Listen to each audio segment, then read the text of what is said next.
Whatever you go through, you come out a different person, Absolutely. a better person. I've gone from sleeping in the market, in front of a shop, in an abandoned car, get married because of biological reasons. Looking at him wasn't somebody I would like to go out with. So was that basically, when you said okay, was that you basically agreeing to marry him?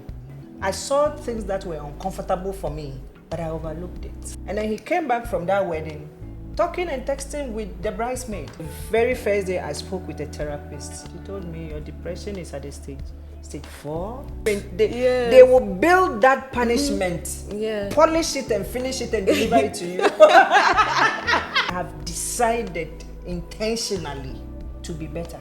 And this is not a joke. Sometimes it is not somebody they are choosing over you. It is something. I like that. When I was getting married, there are some old women in my village. They told me a lot. But deliberately, I wasn't listening. What does he want in life? That is what I was supposed to pay attention to. But I wasn't. I was checking who will fuck me well. It's not about men. It's just you I don't want. Unless they marry you. When they marry you, that is when you know that you're not like you marry and still leave. Exactly. I've been married before. That's what I'm saying. So the marriage doesn't guarantee anything. And that's so we go again, second try. You ready? Yeah. Okay. Yes. Hi guys, welcome back to More to Love. Today I am here with Alisad, and we're going to hear all about what she's doing right now and her journey from being married until her divorce and all the things that happened around that to bring you to the place that you are today. So maybe you can give us a very brief introduction about what you do today. Okay, so my name is Alisad Yusuf, and the first business I had was Alisad, which is Alimatu and Sadia, putting them together to Alisad, yes, which was Alisad Enterprise. And I used it to run a general store, appliances and household items, and also went into travel, and tours, Alisad Travels. Okay. Yes, which is looking at tourism holistically, the history that we tell the tourists about, show them the sites, the culture, the people. I'm also into NGO work, which I use my experience to guide people, so as they get it easier than some of us, how we got it. Yes, I'm also into radio. I host a radio show which is called Abrabomun Komo, which means life's conversations. Into so many things. I love it. The reason I wanted you to start with that is because you've been through a few things and you've never quit and you've got to this point. Right? There is a saying in Ashanti that okay, which means until the head is cut off, we always wear hats. I like that. No quitting, but how can you be alive and say you've quit? No, we only improve. Absolutely. And the challenges, most of them prepare us to the next level. It comes to you, if you really look at the situations very well, whatever you go through, you come out a different person, a better person. And it's sort of like a preparation for the next level. The experience you get from that side, you need it at the next level. So the challenges are not supposed to be looked at as bad or quitting or no. It's a learning process. It's information coming to you. Just open yourself up, receive it, and then take it to the next level. Absolutely. That's how we are moving. Absolutely. No, it's true. It's absolutely correct. Right. So I know a tiny bit about your story. I know at one point you were homeless. I'm going to give the skeleton of your story. So you were homeless and then you somehow got married. Something happened in the marriage. You ended up getting divorced and you have been able to, throughout the whole thing, motivate yourself to get you to the place that you're at now. And now you want to share your story. Am I kind of correct with that, skeleton? Yes.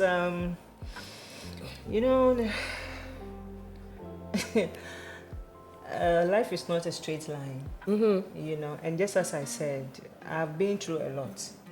I've been at the bottom, in the middle, and close to the top. Yeah. Say with your chest, yes, close to the top. Close to the top, because I'm still going. Yeah. You know, like I've gone from sleeping in the market in front of a shop, in an abandoned car, you know, sometimes in the nightclub. Really? Not to go and dance or have fun. Just go and sleep on the sofa there. Really? Yes. Wow. To sleeping in big hotels too. I mean, like in the bathrobe and you wake up. Yes. Wow. I've done all that. Wow. You know, so life, I just look at life like, you know, and I also know that you can be here and you can be there. I've been to all those places, so nothing really bothers me, moves me or anything. I know everything is a matter of time. Yeah. It's a situation. It keeps changing and keeps changing. And that is what I try to draw people's attention to. Okay. So I heard at some point you were paralyzed. Is that correct? Yeah. What happened? How did that happen? What happened? Because you don't look paralyzed now. Stress. Psychological stress. Wow. Okay. Amongst other things. Tell me the story. Tell me the story around it. Okay. First of all, so you got married. At what age did you get married? 20-something. 26, 27. Okay. And what happened? With what I know now, you know, where a person is born, who gave birth to you, how you are raised, all contributes to the adult you will become and the life you will live at a certain point. Right. I don't look at my situation from the middle or the end or from one part. It's a whole story. Yeah. You know, being born to a retired military man, you know, married to a trader. Even the two of them, their upbringing was funny. My father never knew his parents. Right. You know, and my mother grew up with her auntie. You know, they got married. The two of them, if I look at them, they did not grow up in a home, you know, with loving parents. And so they couldn't put that in us. Okay. I'm driving at something. A lot of people get married because they are matured human beings. A matured man, a matured woman. They have a room to sleep in. They can feed. They are married. They start having children. Right. Yes. It's very true. A lot of people are born like that. Very, very true. Some are even born out of mistake. Yeah. Some are born unintentionally. And all this affects people's lives. So being born to such parents, love from a parent to me is different from somebody who had parents who were also brought up by parents who were intentional. Yeah. You know, and so I keep saying nobody was expecting me because between me and the one before me is 6 years. Wow. And they always threw it to my face that you are not the last one. He was the last one and you just came in. You know, so at that point, the reception I got was like secondary. You know, him first because he is the original last born, and then you. Wow. And so my introduction to people and relationship haven't always been a priority. You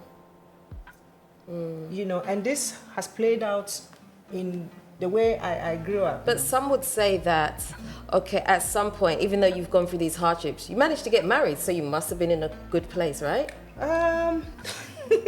Managed to get married. Yeah, because for some people they can't. So I say manage to get married because people assume that when you get married, you must be okay, you must be good, you must, you know, have some type of good social standing. Like you someone's picked you and said they want to marry you. You got married, right? So things must have been good. That's what I told you, that people get married because of biological reasons and some financial reasons. Yes. And these are easy because everybody will grow. Yeah. You are a child, you get to adolescent and you grow. So that is automatic. You don't have to do anything to get there. Yeah. And as we grow up to, you are working to stabilize yourself. A man is trying to have a home to receive a woman. Yeah. So all that is easy to get to these things. Yeah. So Okay. why did you get married? Why I got married? Well, if you ask me now why I got married, then I think I was thinking different. But if I look at it right now, I got married because of our traditional view of marriage. A man and a woman come together and then live life together. Yes. To me, that was it. Even though when I got married, I was still homeless. You were homeless at the time? Yes. Ah. I lived on campus. That was my home. Wow. The hostel. Wow. Yes. So was it an older man or you were the same age? He was, I think 4 or something years older than me. Okay, so not too much difference. Old, yeah, no. Okay. So this man came and said that he wants to marry you. Yes. Well, he knew me. I mean, we've known each other for 3 years, and he was around me. I mean, he took me out, he visited me, I also visited him, we talked. Okay. I went to him for advice. We knew each other for some time. So you loved him? Not at the time we were getting married or something. So he was a friend of mine. Okay. He was my friend, and I looked at him like a brother, an elder brother. That was in my mind the relationship I had with him. Right. So I go to him for advice, I go to him for guidance. We go out and have fun, we talk, just like other people, who were in my life too. And then one day he just sat me down and told me he wants to marry me. I was like, you want to marry me how? You don't just get married, we have to date. Yeah. We have to know each other. Then he was like, no, he knows me. I mean, we've known each other for quite some time, so he knows who I am. But I don't know you. But you weren't romantically involved at all? No, never, nothing. Like, let me tell you something. Be honest. Yeah. So this man, when I went to the university in Wa, so we started the UDS former campus, so the hostels were not ready. And when I went, I had to go and stay in town until the hostels are ready. So the first day I got to Wa, the person who was hosting me, I got to his house. When I knocked, this guy opened the door. Oh, okay. And he was like, what's your name? I told him my name. He was trying to engage me. Looking at him wasn't somebody I would like to go out with. Okay. So I did not even entertain the conversation. I just walked past him. And then we became like friends, let me put it that way. And then he's somebody I can go to, but I never had nothing. Yeah. I never even looked at him very well. Yeah. To really check the details. Never. So there was nothing. I was going home during that break, and I went to tell him that he should find me accommodation. Yeah. When I come back, I don't want to live on campus. So he should find me accommodation since he lives in Watan. Yeah. So that by the time I'm coming back, there is a place. And then he comes home to propose marriage to me. And then tell me that, so about the place. He has a place. He's in a 2-bedroom apartment. Yeah. And if we are going to do this, I don't need to waste money to rent a place because I'll still be coming to his place and all that. I was like, okay. Wow. So was that basically, when you said okay, was that you basically agreeing to marry him? I think so. Wow. And at that point, I wasn't dating anyone. So there was no romance or anything? Well, so when he told me that, myself, I was a bit confused because just as you said, there was no romantic interest on my part. But then I looked at him, a young man, you know, doing his thing, trying to make it in life. I look at myself too, a young woman. I'm also trying to do it. Okay, so why don't we do it together? Just as they say, a man and woman come together, and then that was in my mind. Oh, we can do this together. Or at least I have somebody to do this with. Yes. So that was it. And so you got married. I had my checklists. Okay. Yeah. No, a checklist is fine. I had my checklist, and that was, look, I wouldn't want to go out of my marriage for certain things. Okay, like sex. Yeah. It's too much something that you are out of your marriage for sex. So, number one, I had to test that and see, is it okay? Can I live with this? Yeah. Can you believe that was the number one thing I was worried about? Sex. Yes. And so I checked, and it was good. I was like, okay, we are good to go. Any other thing else can be sorted. I told all this to myself. Right. So no one had actually said to you, before you get married, you should think of this. You had no counseling or anything? No. Wow. No counseling, no nothing. Wow. What did your parents say? Parents? Nothing. My mother, so this is another part of it. So when I considered him, I told my mother, and they asked, who is he? Yeah. And then he told them who he was, mentioned where he comes from. And then my father served there. And so I think my other sister was even born where he was also born. Okay. So they were interested. They were like, whose son are you? He mentioned the parents, and the father was my father's friend before I was born. So it was like, if this is my friend's child, then that's okay. Yeah. So no background check, no nothing. And also, I wasn't that close to my family. Right. You know, because I did not grow up in their hands. I ended up doing my own thing. They did not have much say in my decisions. Right. I brought this guy home that this is what I want to do. And they were even happy because they don't know who I'm with. They don't know what I do. So marriage almost serves as a form of stability in their eyes. Like now you're stable because you're getting married. Yes, and the person I'm getting married to is somebody they know. Yeah.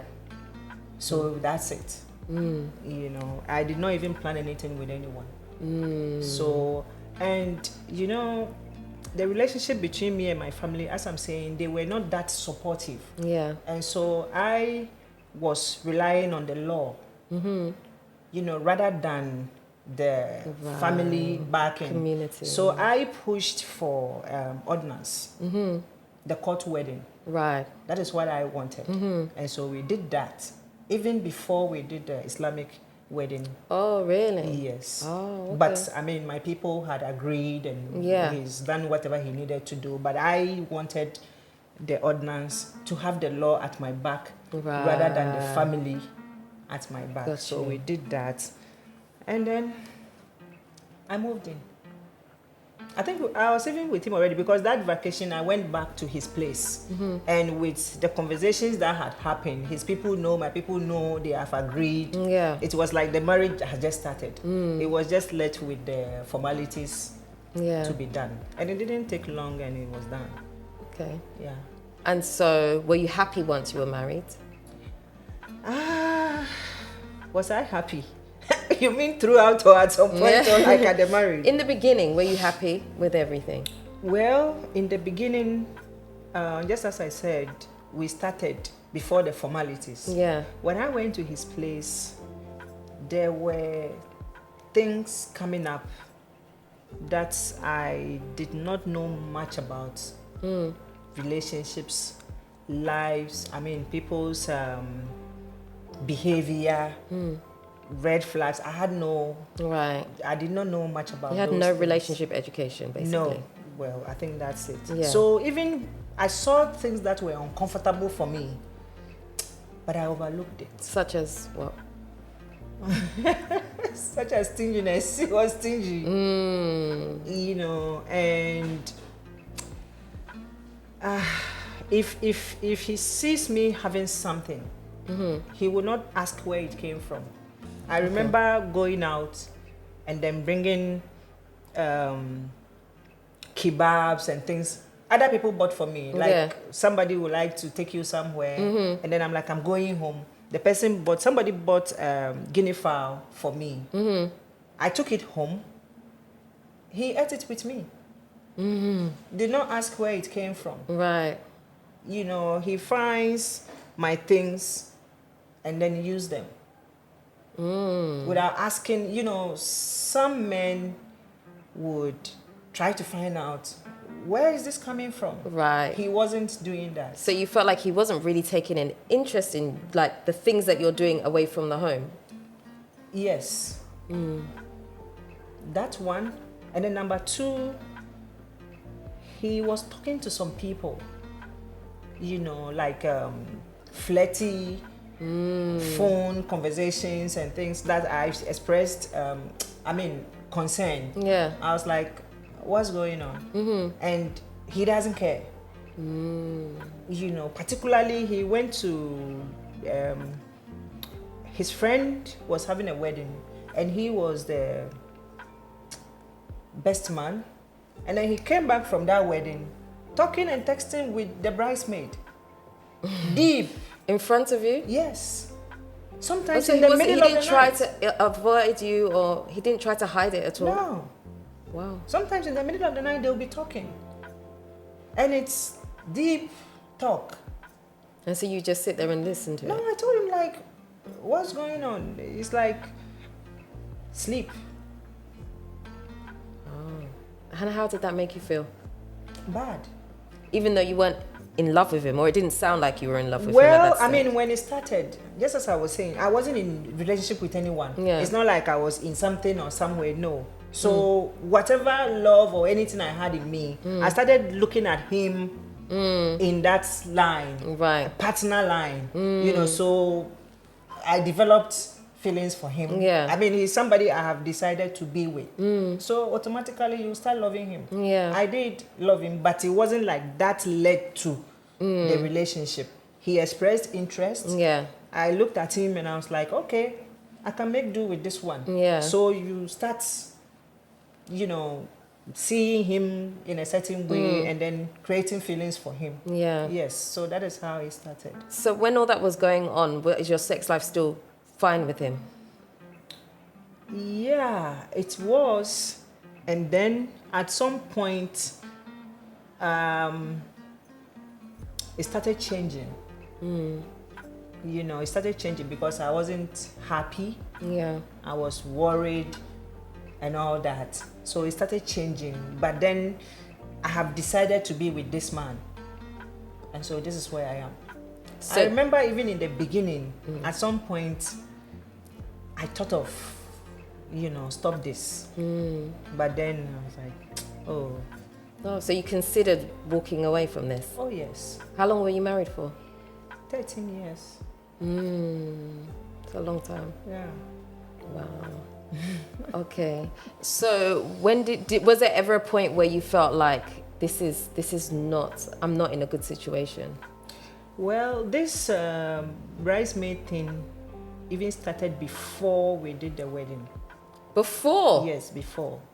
Was in the very early days.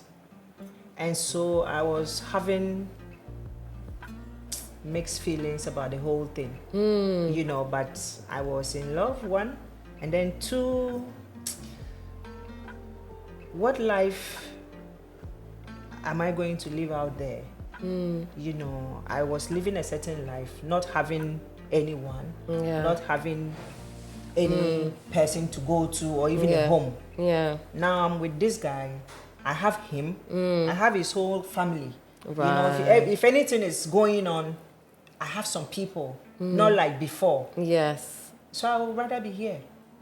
So he was giving you a sense of security in your life? Yes. Okay. one of the reasons why I decided to stay with him. But then the problems were there. Yeah. And so I remember the very day we got married. After everything, I entered the hotel room. I stood in front of the mirror and looked at myself. So I've actually done this. I said that to myself. Yeah. I've actually done this. Wow. Okay? You know, I knew it wasn't that smooth. But then I did it. So I was like, okay, so it started. Yeah. You know, so we kept going. Okay, so then at what point did you have a turnaround where you thought, I have to leave? Oh, that was just recently, 2021.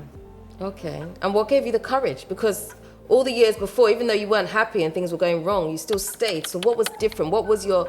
Because I feel like everybody has a point at which they say it's enough. They have a limit. What was your limit? Information.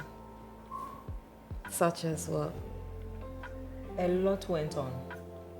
I changed as a person. I went through different bad experiences. And so at some point, I had to focus on work rather than him and the marriage.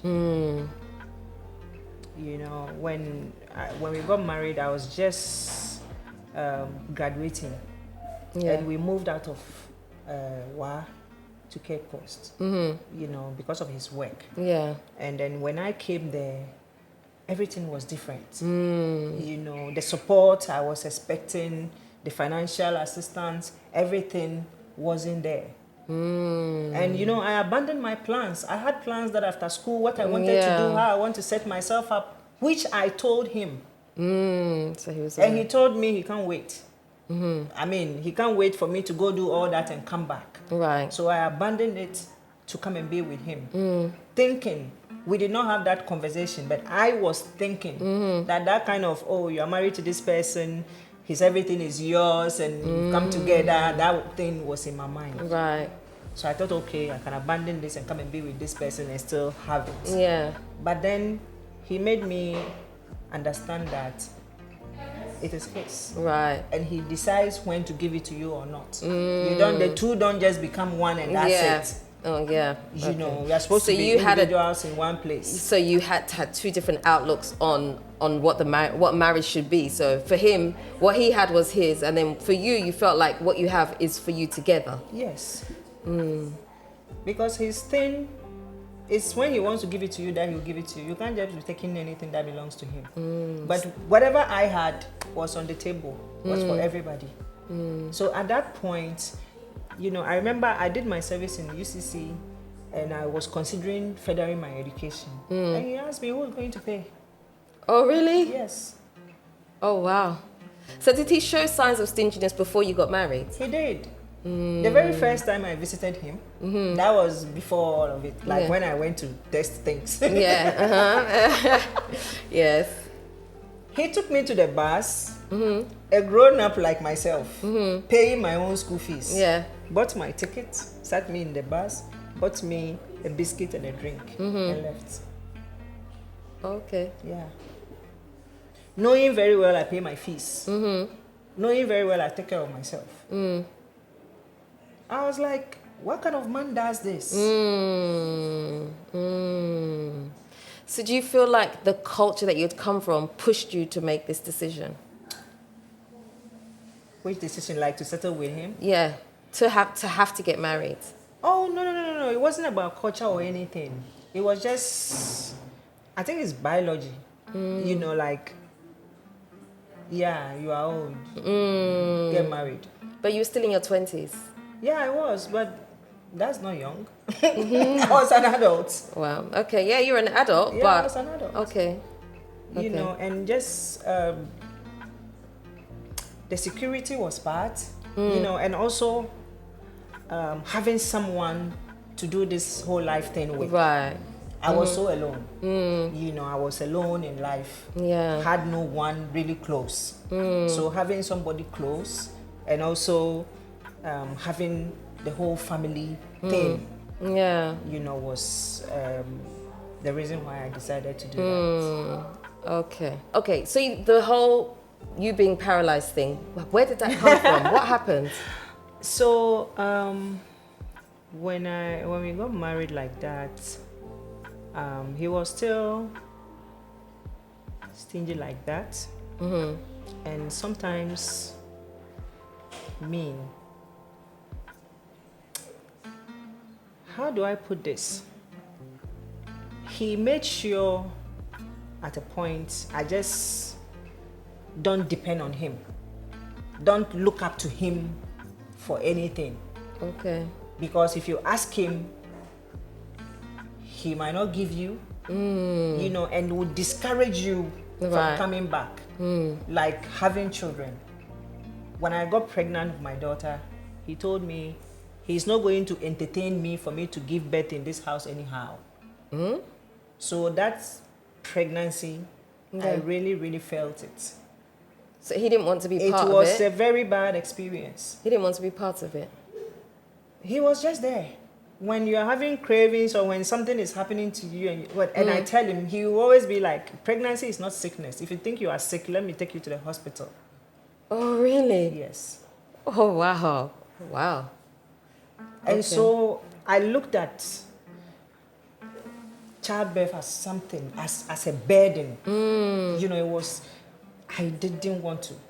Even though I wanted to have children, you know, but at a point that I started doing my own things to support myself, I wanted to have the children, and he said no. Wow. So you wanted more children, and he said no? I did. Wow. Okay. No. I see. Yeah. Okay. So, you know, my upbringing, I told you, there was no provision for me. Yeah. And so when I got here and he showed no provision for me, I accepted it and then was providing for myself. Yeah. I wasn't thinking of him giving me nothing. And so I was working, stressing. Trying to do it all by yourself. Yes. And at some point, you know, when he will be having these flirty talks and be dealing with the women and I'm complaining and he won't mind me, you know, you get tired with it. Yeah. And then just block your mind from there. And another part of it was him not supporting me financially. I needed to do something for myself to be able to support me and the children, you know, financially. And also, I remember in those early stages thinking about quitting, leaving, but had nowhere to go because I was homeless. Living here is going to become homeless. I remember we had an argument and he was like, I'll take you to your parents. Then I asked him, did you take me from my parents? He said, okay, then I'll take you back to that school. Wow. You know, so not having anywhere to go. And when I look at the people I can consider going to them, I know how they are, that I won't be comfortable. Yeah. So what do? Work and find your own resources to be able to support yourself. So I switched my mind from making the marriage work and, you know, doing all that, my imagination, to build your own life, find your resources. So I have been working and working and working and working and working. Wow. I see. So you forgot about the marriage and you focused more on building a life for yourself as an individual. Yeah, not forget about the marriage. I was still there. Yeah. But now my main focus is to build a life for myself. Instead of what I was thinking about, doing it with him and all that fantasy in my mind.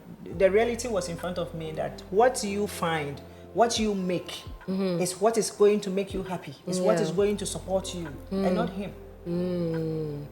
I see. And he's not even ready to do it with you. Did he expect some of the money that you made to be for him as well? He was enjoying it. So would you have said that you were the breadwinner in the family? Not necessarily. He did what he felt like doing. He did what he wanted to do. But any other thing, extra things for myself and, no. I see. Yeah. And you see, as a person, whether you are a man or a woman, traditionally, the man is the breadwinner. Yeah. He has the house. I mean, he provides, and the woman is there to also manage what he brings. That is how it was supposed to be. But in this case, that wasn't it. And even if he was doing what he wanted to do, or maybe what he could do.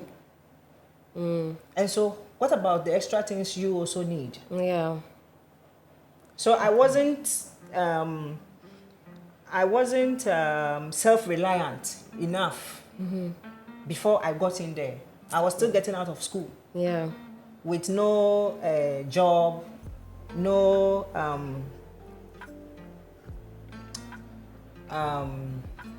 what's the word? Career. Future goals. I was just a woman. Yeah. Coming to marry a man. Looking up to him. In my mind was coming to build with him. Right. So whatever I'm bringing, he also brings something and then we move. But then when I came, it wasn't like that. And so now I needed to also have my own. Yeah. And when the marriage was beginning to stress me, I just shifted my focus on the work. And so a lot happened that I wasn't even paying attention. I remember telling myself one day in the bathroom that, it's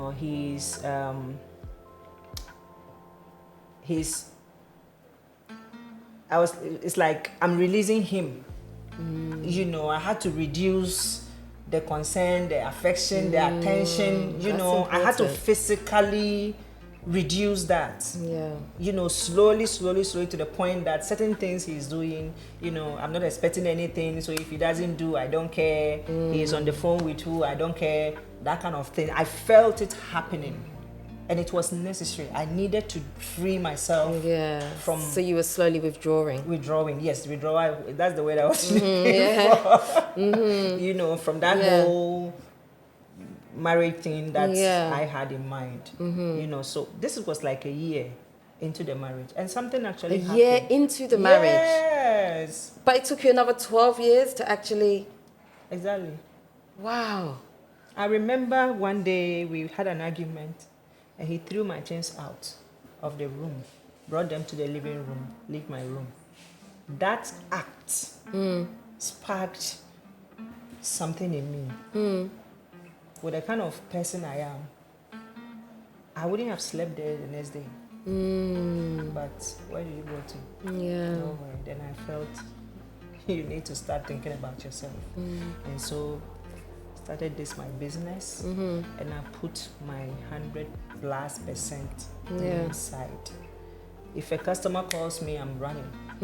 If the business, that one also became a problem in the house. Yeah, you are all about your business. You are all about your business, but I had to be. Yeah. And so that 12 years prepared myself to be able to stand on my feet. And then left. Wow. And so when you told him that you wanted a divorce, what was that like?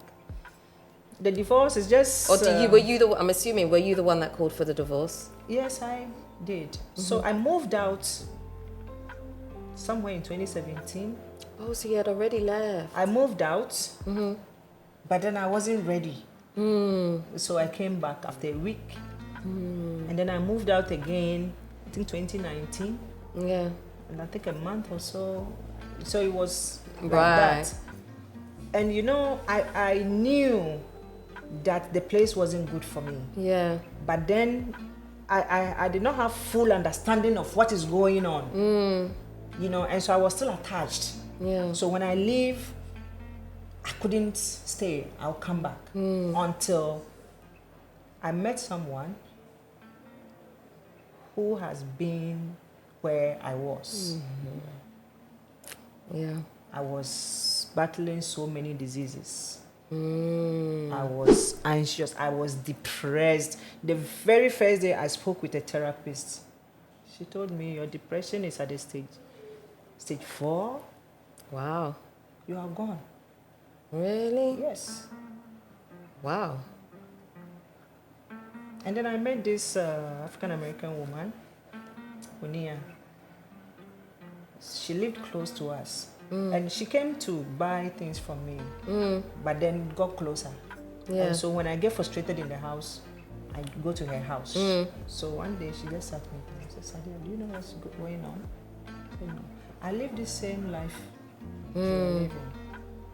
You know, with my children's father. Yeah. I left that house when I couldn't speak. I was carried out of that house, and I would have died if I continued to stay there. Yeah. Is he doing this to you? I say yes. Is he doing that to you? I say yes. Then when I say what he does, she will name it. She give it a name, and so that is what helped you being able to. And so when she opened my eyes to what I'm dealing with, then I started paying attention, and then I started researching, then I started adding the numbers, and then everything was just clear. And the bottom line was, we are just not compatible. Yeah. What he is, his outlook of life is different from mine. What he is looking for is not what I'm looking for. You weren't aligned. Exactly. And I was like, okay. So I'm in somebody's seat. That's why I'm uncomfortable. Yes. Let me just pack myself out. Somebody's seat. And let who fits. Yeah, come in. Because his attitude, I see women like that. I see people who can live with such a person. Right. I wasn't that person. Even this woman was teaching me how to live with a person like him. I was like, I cannot do that. Because already trying to fit has changed me so much that things I used to like, I don't like them anymore. At a point, I look in the mirror and I don't know who I'm seeing. Yeah. I stood in front of the mirror one day and called my own name and asked, where are you? Because the me that I know is not what I'm seeing in this mirror. Where have you been? And it was uncomfortable to continue that kind of life. So the bottom line was, I'm in somebody's seat. And until I leave, I can never be comfortable. So was there a stigma around you wanting a divorce? Stigma? What is stigma? So like, did people look at you a certain way that, this woman, she wants to leave her marriage? Dela, me, as young as like 15, was abandoned by everybody, including biological family. So people, what they say, what have you done for me that I should worry about what you're saying or what you think of me? None of that gets to me. What is stigma? Yeah, I get you. Me, it's about how I feel. Yeah. What feels. And then a few people I think care about me. I like, how do you see this? Yeah. If they okay it, I'm done. Ultimately, I mean, God is inside. We know the rules. Yeah. When I check, and this is within the commandments, I'm not doing anything sinful. Yeah. I'm cool. So I don't know what stigma is. No, I like that. You know, when I tell people I'm getting a divorce, they say, oh, I'm so sorry. I'm like, no. Yes. Why do you have to be worried? Do I look unhappy? Yeah. I do the same thing. Does it look like the divorce is negatively affecting me? No. Yeah, I think that's something we need to normalize. Just because someone says that they're getting divorced, don't think of it as it's not necessarily automatically a bad thing. I'm so sorry. No. For what? Yeah. It could be the best thing that ever happened to you. You need to go back. Ask for my. I'm like, Would you prefer me like this? Or you prefer to see me sick or dead? Then that's where they're, hey. I'm like, yes. Taking me back there, it's like that. Yeah. You know, so being with this man from the beginning, he did what pleased him. If he feels like talking a certain way with another woman, he doesn't care that I'm there. And I'll be worried about it. Yeah. If he feels like buying something, I remember when I was pregnant, I couldn't wash clothes. And I was begging him to buy a washing machine. He chose to buy carpet. Oh.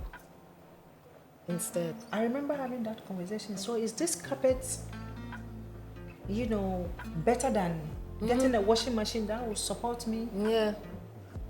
So this person is just living his life, doing what he feels like doing what makes him happy. Why should I be there to stress over somebody just doing what feels good to him? And this is happening in so many places. Absolutely. The person is just living his life and you are there crying. Yeah, absolutely. Yeah, no, it's very, very true. Very true. One time in the night, I was so worried, crying. He just looked at me and he was on phone with it. This person you are worried about doesn't even know you exist. Yeah. And you are here killing yourself. Yeah. You are just going to get heart attack and die. Wow. And it is true. It is absolutely true. So it is true. If look, love or whatever that thing is, that brings people together to be in that relationship. If it is true, if you really belong there, the person is worried when you are worried.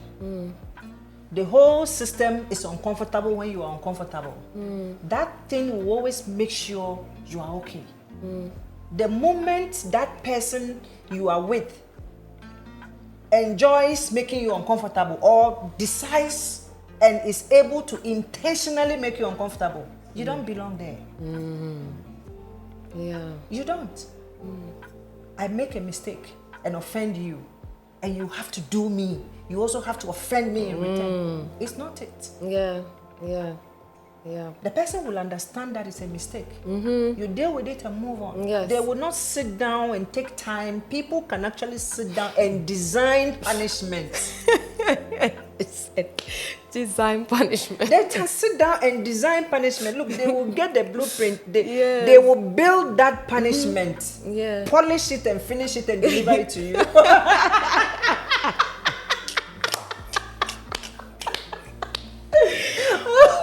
Wow, wicked world. What? No. That can't be love. That cannot be love. That is not love. No. Yeah. What are some lessons you learned? A lot. Okay, so if there is someone perhaps watching this that is in a position that you were in back then, what would you say to them? Just as I said, if it doesn't feel comfortable, if it doesn't feel good for you, you know, and that person knows that what they are doing, their actions or something, is making you uncomfortable, and they continue to do it, you don't belong there. It's as simple as that. You know, the things we love, our phones, we love our phones. You see how we put housing on it, we put a protector on it, and we hold it. When it falls, that is how you are supposed to be in somebody who loves you's hands. They don't have to kick you because you stepped on their foot. Yeah. They're supposed to say, honey, you stepped on me. Oh, I'm so sorry. And then you move on. Yeah. But when they are able to cook the retaliation, garnish it and serve it. That's a different thing. Yeah. But you know, we have normalized a lot of things. We've normalized so many things. Look, it took me all these years and enduring so many dangerous situations. I went for a workshop In 2022, there's this 16 days of activism that the gender ministry does. I went for that workshop. Yeah. And it's always about domestic violence and gender abuse stuff. When they were listing what is abuse, then I realized I've been abused my whole life. But I had no idea because so many things are normalized. Just what I just said about people punishing their loved ones for doing something. A lot of people may disagree with me. Oh no, it's abuse. It is. But why do you make the person uncomfortable because they've made you uncomfortable? Yeah. Why do you have to intentionally make somebody you love or something you love uncomfortable? Has somebody ever smashed their phone on the ground because the phone is freezing? When your phone starts acting up, you go and look for the mechanics. Like, please, what is wrong with my phone? Good point. You don't smash it on the ground because the phone is disrespecting you. Yeah. Why can't we feel the same way about the people we say we love? It's very, very good. No, it's been nice. It's actually been very, very great to hear your story. It really has been, you know. Look, I know you've been through a lot. You've literally pulled yourself up from the ground. I have literally pulled myself. I have changed my mindset. I have gone against myself. You know, I have decided intentionally to be better. And this is not a joke. Yeah. Do you think that every woman in a relationship or in a marriage should be able to support themselves independently away from their partner? Yeah, not even just woman. An individual, you know, have to be self-reliant, self-sufficient. You are okay, and then another person is okay. They can do without you. You can do without them. And then you decide deliberately to come together and do something. And also have it at the back of your mind that anything can happen. Yeah. Not like because of anything can happen, you won't give your best. Give your best. Yeah. But be in the position that at any point, if it gets to that time, you should be able to get out and still function as a human being. The emotions will be there. Yeah. It's normal. Very, very. It's all normal. Yes, you'll be brokenhearted because you've known somebody and they're living your life, blah, blah, yes. But after all that, you should be able to live. You cannot depend on somebody so much that, you know, how when people go through everything, fighting for love, fighting for the relationship, fighting for what? Fighting for what? Fighting people, fighting for what? Can you fight for peace from somebody who don't want to give you that peace? You cannot. It's true. So you don't fight to be with somebody. Let the person choose you as you choose them. If they are not choosing you, let them go choose whoever they want to choose or whatever they want to choose. Sometimes it is not somebody they are choosing over you. It is something. I like that. It's something. Yeah. Let them choose it. You love them. You want to be with them. Do they want to be with you? Do they love you? Until they also want you.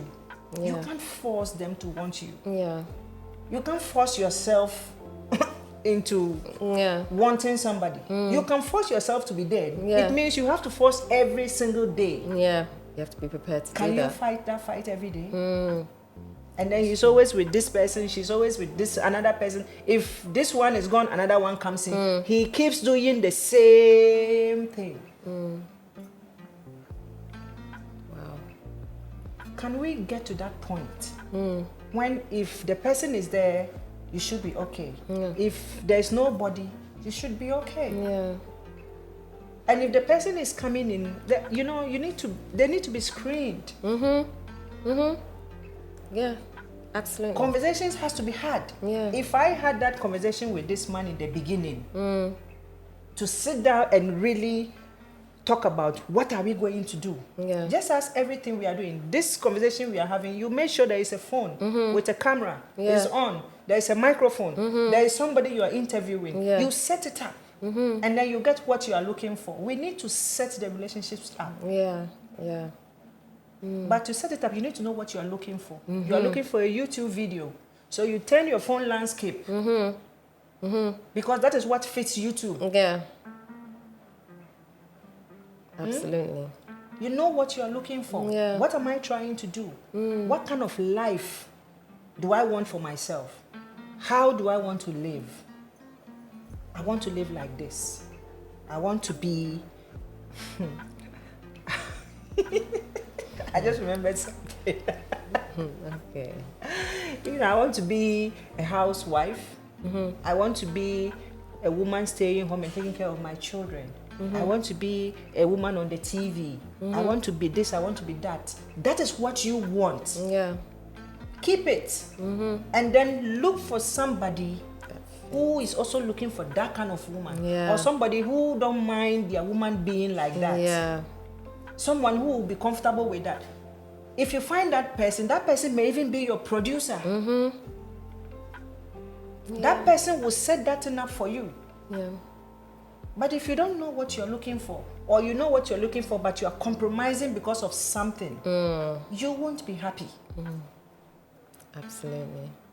You go and find a man who wants to see their woman going and coming, working. Yeah. And then you want to be a woman at the background.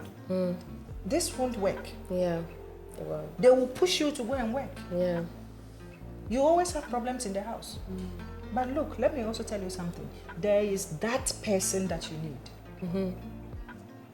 That person is there. Oh, yeah. I'm beginning to believe the story about a woman being taken out of a man. One therapist was explaining it to me, that you become whole when you find the other half of you. Yeah. I'm beginning to believe we all have that half. I believe so. Just that we don't have time to look for them. Yeah. And we don't even know what we are looking for. Some of us don't even know who we are to find the other half of you to come and add to it. I say it all the time. Yeah. Know who you are first. So the work is a lot of work that needs to be done. But you see here, before now, the family will do all this for you. You are born in the house, they know who you are. Yeah. They know who you need in your life. And they will go and find that person. Yeah. Either from the same town you are from, a different town, anywhere. They will go and bring you that person who fits you. It wasn't individuals' responsibility to find partners. Yeah. There was a support system that found partners for us, and they always found the right partners. Yes. That's why divorce rate was very low and all that. But now, we don't respect these elders anymore. Yeah.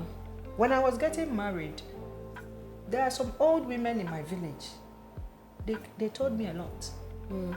But deliberately, I wasn't listening. Oh, as for a woman, when you go treat the man like this, be that. I was like, I'm with this guy already. You don't even know him. They knew what marriage meant. Not the man. But they knew how people living together and doing this, how it is. But I wasn't even listening. And they didn't even know this man. He wasn't even there. Yeah. But they told me things that later on I had to refer.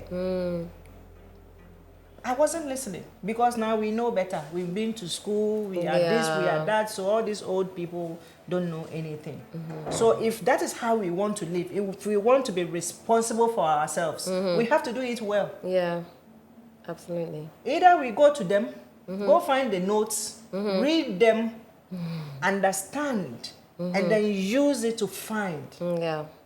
Or we still have to go back to them and help and let them help us find these people. Our counselors, all these counselors doing the marriage counseling, I don't know what they are telling people. And then maybe the people are also not listening. Yeah. Yeah, there's an aspect too, yeah. Because the checklist I had wasn't what I was supposed to pay attention to. I was supposed to pay attention to character, values. Where is this person going? What does he want in life? That is what I was supposed to pay attention to, but I wasn't. I was checking who will fuck me well. Yeah. But after that, what else? Wrong priorities. And that's marriage. It was the only thing we did well. Out of sex, nothing worked.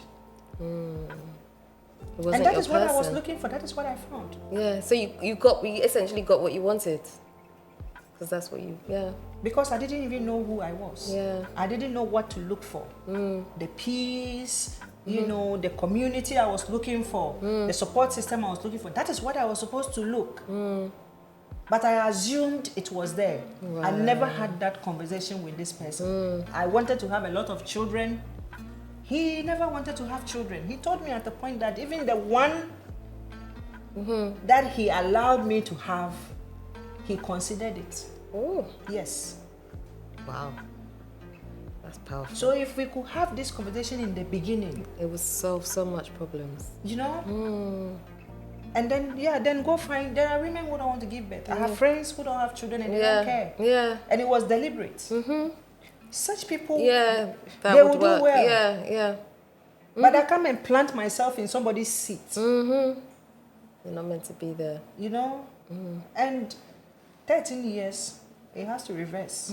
Some go 20 years. Some don't even survive. Yeah, there's that. Because they decided to sit at the wrong places. Yeah. So the conversations have to be had. You should know who you are, the kind of life you want to live. Because the person coming is coming to live life with you. Yeah. It's not for a day, it's not for 2 days. It's for a lifetime. Yeah. And so they should fit where you want to get to. They should have, if they don't have that same ideas, or if they are not, they don't have the same goals, if they are not on the same journey, would they be comfortable with you on that journey? I see. If all that is sorted out, then you are good to go. Yeah. But if you are looking at how successful he is, he has money, he has cars, he's the manager, he's the director, those things don't count. Yeah. They don't count at all. It's not even part of it. Yeah.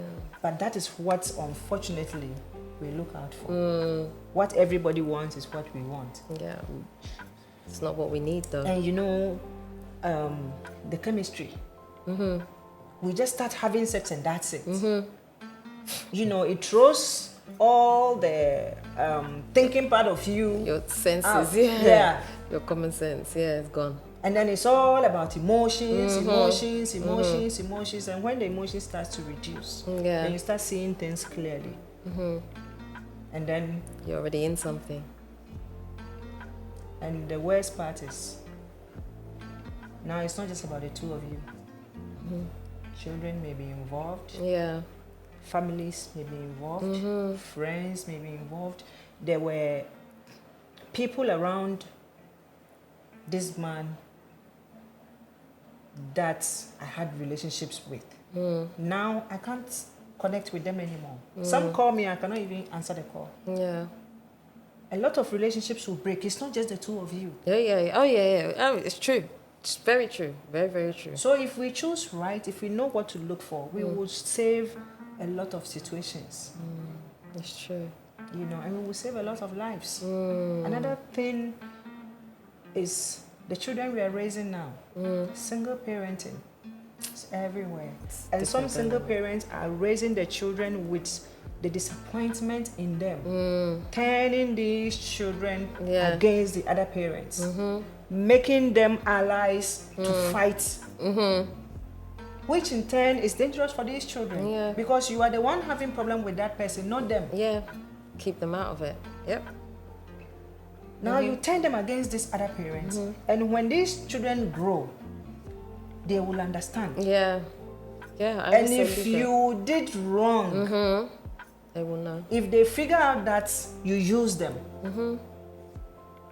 they will lose you too. Yeah. And they never had any relationship with the other person. So they'll feel cheated. Where will these children go? Yeah. They will have nobody to go to.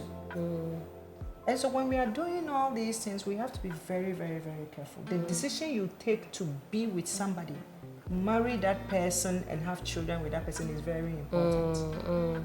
Yeah, I look at my daughter every day and I apologize to her in my mind. What did I do? Yeah. Unfortunately, we all have that cross to bear. And then these children are going to grow up with no love. Some had parents, loving parents, or let's say 2 parents raised them and still have issues. Now a single bitter parent is raising you. What are you going to become? Heartless. No, it's absolutely And then true. we see this everywhere. Look at our leaders. Yes, no, it's a huge problem. I think sometimes people don't understand how deep-rooted and how much relationships affect what happens to us in our lives and those around us. Your relationship with another person affects everything in your life. It really, really does. But relationship is the bedrock of everything. We are all here because of relationships. Yeah. We are bringing people because of relationships. And if we don't do it right, if this same relationship damages the people coming, what are we creating? Yeah, it's true. Okay. So we really, really need to pay attention. I think there should be more education about doing this right, knowing ourselves, and then knowing what we need. Yeah. And then actually looking for what we need until we find it. Yeah, exactly. To settle. You know, we have to get comfortable in ourselves. If there is nobody, you should be able to function. Yeah. If you find somebody on the way, and that person is in the same space and ready to move with you, fine. Yeah, it's true. But if we make it like you are at this age, you have to marry. I've seen this person is beautiful, I just have to be with them. And sometimes the other thing is, this person is a good person. This person is a kind person. This person is, yes, but is that person good for you? Yeah, exactly. You might not be matched. Yesterday, somebody was somebody was telling me that, I will say this, a music mix, the guy who connected us, we were having a conversation last night. He was like, Udimaya is doing very well for Africa. Udimaya is doing, I hope he becomes president one day. I was like, what? He will be a good president if he has what it takes to be a president. If he has leadership, governance in him. Yeah. Otherwise, let him do his YouTube videos. Yeah, that's what's working for him. Let him sell Africa as he is selling. He is contributing greatly to the continent. Yeah. Let him continue to do that. Don't give him what he cannot do. Yeah. And then mess him up, mess the system up. Yeah. Because if this is what he is good at, give him whatever he needs, let him continue to do. And you'll be surprised at the impact he can make from where he's sitting. Rather than being in that seat. Yes. And we do this a lot. Yeah. We just see somebody is, oh, I need him. Let me just take him. Is he good for what you are taking him to go and do? That's true. She's beautiful, he has money, he's this, he's that. As I sit here, people approach me, I say no, and they don't understand. I don't even like you. Yeah. You having all that you're having and being who you are doesn't mean you fit. Yeah, with my life, yeah. Because I found this man, I looked at him, a young man, he was doing his masters. I mean, I was also in school. Yeah, we are going. We both sit, we But that's chat. not enough. Yeah. It's not enough. It wasn't. Would you get married again?